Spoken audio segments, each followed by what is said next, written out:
दोस्तों बात करते हैं आईडीएफसी बैंक की, जिसमें न्यूज़ है कि उसमें कुछ करप्शन, कुछ घपलेबाजी हुई है, जिसके कारण से वो 20% मॉर्निंग में जब मार्केट अप हुई थी तो डाउन था, लेकिन अभी 16% की करेक्शन पर ट्रेड कर रहा है। रिसेंटली जो इसने हाई लगाया था 86 का लगाया था और अभी लगभग 70 के आसपास में ट्रेड कर रहा है।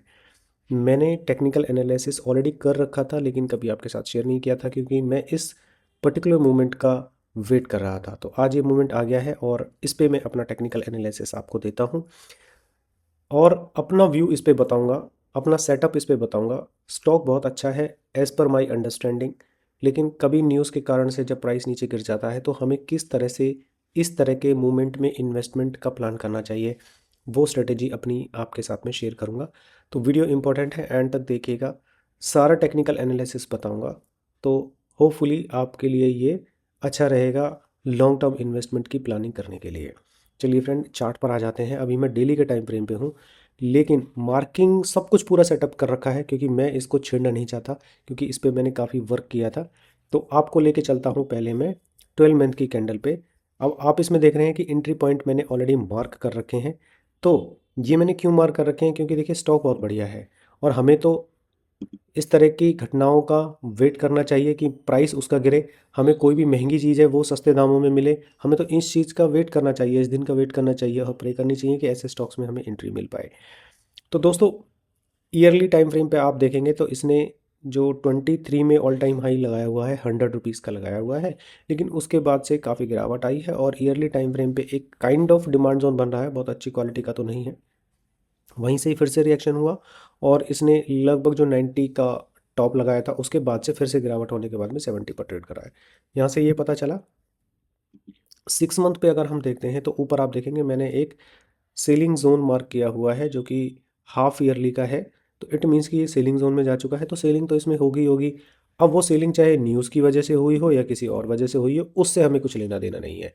देखिए न्यूज़ का इम्पैक्ट कब पड़ता है, आप देखिए कभी भी जब न्यूज़ आएगी तो वो ऐसे टाइम पर आती है जहाँ पर हम लोग एंट्री नहीं कर पाते हैं, और वो जो न्यूज़ होती है उसका बेनिफिट हमें नहीं मिल पाता है, चाहे ट्रंप की न्यूज़ हो, चाहे वॉर की न्यूज़ हो। क्योंकि अगर किसी चीज़ में मुझे इन्वेस्टमेंट करना है तो उस न्यूज़ से पहले मुझे करना पड़ेगा। न्यूज़ आने के बाद में तो सभी लोगों को उसके बारे में पता चल गया, तो मैं उसमें बाइंग कैसे कर सकता हूँ, या अगर मुझे सेलिंग करनी है तो मैं कैसे कर सकता हूँ।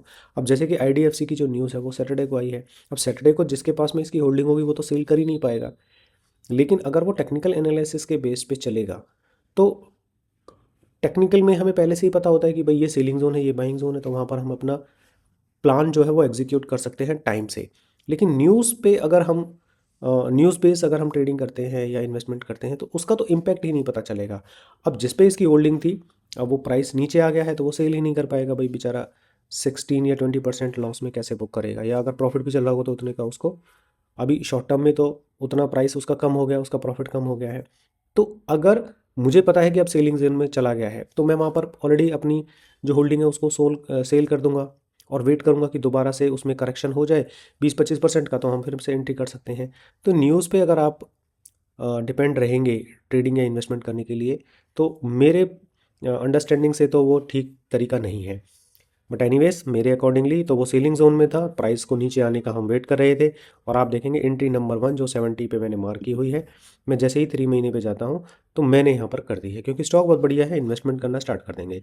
अब इन्वेस्टमेंट स्ट्रेटेजी इसमें क्या रहेगी, जैसे मैंने इसमें मार्किंग की हुई है, एक मेरा जो बाइंग जोन है, डिमांड जोन है, वो मैंने मार्क कर दिया और 70 पर प्राइस आ गया और मेरी इसमें एंट्री हो गई। लेकिन क्वांटिटी कैसे मैनेज करनी है, अब इसमें मैंने ना पूरा लॉन्ग टर्म के हिसाब से प्लान किया हुआ है। लॉन्ग टर्म का मीनिंग है कि कम से भी कम मैं इसे 5 से 10 साल के लिए होल्ड करना चाहूँगा, क्योंकि अच्छा स्टॉक है और अच्छे इसके फंडामेंटल्स हैं। तो क्यों ना हम ऐसे स्टॉक को सेलेक्ट करें जिसकी ग्रोथ हो आगे जाके और हमें अच्छा बेनिफिट मिल पाए।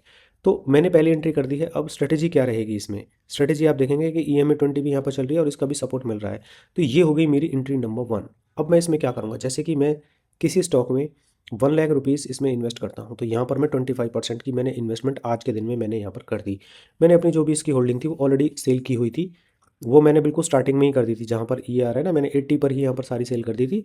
एंड मैं वेट कर रहा था कि भाई इसमें आ जाएगा तो हम एंट्री कर लेंगे, नहीं आगे जब ये इसको क्रॉस कर लेगा तो उसके बाद में जब रिट्रेस होगी तो मैं एंट्री करूँगा। लेकिन वो किसी न्यूज़ के कारण से आज ही मुझे एंट्री मिल गई, तो मैंने पहले एंट्री इसमें कर दी है। अब हो सकता है फिर से इसमें 20% का करेक्शन हो और वो नीचे के जोन में आ जाए, तो नेक्स्ट जो मेरी एंट्री होगी वो होगी मेरी 60 के आसपास में। और मैं इसको अगर आपको मंथली पे दिखाऊंगा तो यहाँ पर आप देखेंगे, वो मंथली पे मैं क्यों कह रहा हूँ, क्योंकि ये तो मैंने मार्क नहीं किया था, लेकिन यहाँ मैं मार्क कर देता हूँ। ये मेरे पास में मंथली का एक बहुत ही अच्छा क्वालिटी का एक डिमांड जोन बन रहा है, ये मैंने मार्क कर दिया।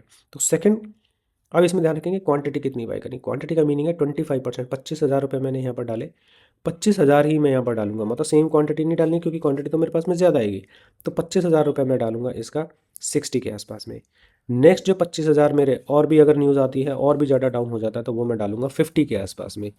और लास्ट एंड फाइनल जो मेरी एंट्री रहेगी वो रहेगी 40 के आसपास में। ये भी एक 3 महीने का एक अच्छा डिमांड जोन यहाँ पर बन रहा है। तो ये मेरी इसमें स्ट्रैटेजी है।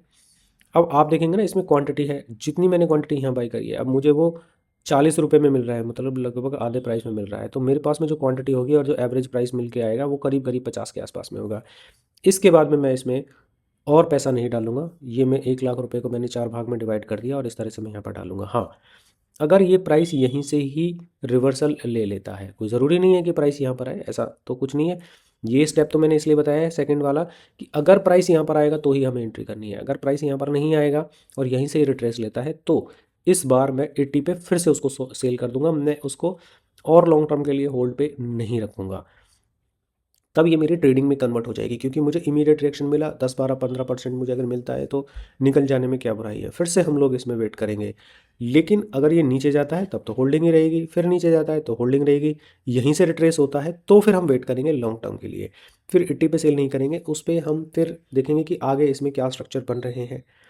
उसके बाद हमारी स्ट्रैटेजी होगी कि क्या ऊपर कोई सेलिंग जोन तो नहीं बन गया है बड़े टाइम फ्रेम पे। अगर वो बड़ा टाइम फ्रेम पे कोई सेलिंग जोन बनेगा तो फिर उसमें जब एंट्री करने से पहले नीचे हम लोग उसे सेल कर देंगे। तो ये मेरा इसमें सेटअप है लॉन्ग टर्म इन्वेस्टमेंट के लिए। अगर आपको इससे रिलेटेड कोई भी क्वेश्चन या क्वेरी है तो कमेंट सेक्शन में लिख सकते हैं। कोई दूसरा स्टॉक भी आप मुझे बता सकते हैं जिसका चाहते हैं कि मैं एनालिसिस करके दूं। अगर उसमें कोई अच्छा प्राइस एक्शन होगा तभी मैं उस पर एक वीडियो बनाऊंगा।